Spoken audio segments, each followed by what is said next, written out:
Allohim, men ba'zida o'zimdan uyalaman. Chunki senga faqat yuragim ezilganda, hayotim izdan chiqqanda yuzlanaman. O'sha og'ir kunlarda qo'limni ochib duo qilaman.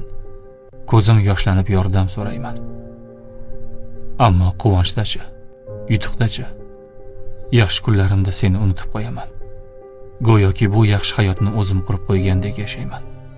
Go'yoki omad, kuch, baraka o'zimdan.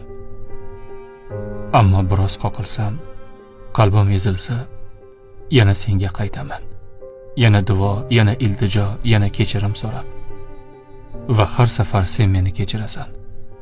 Xuddi hech narsa bo'lmagandek. Allohim, bundan uyalaman.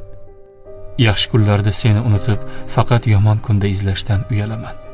Iymonim faqat sinovda namoyon bo'lishidan uyalaman. Sen bergan quvonchli kunda senga shukr qila olmasligimdan uyalaman. Robbim, menga kuch ber. Faqat og'ir kunda emas, har kuni, quvonchimda, tinchligimda, yutuqqa erishganimda seni eslashga kuch ber. Meni shukr qiluvchilardan bo'lishimni nasib ayla.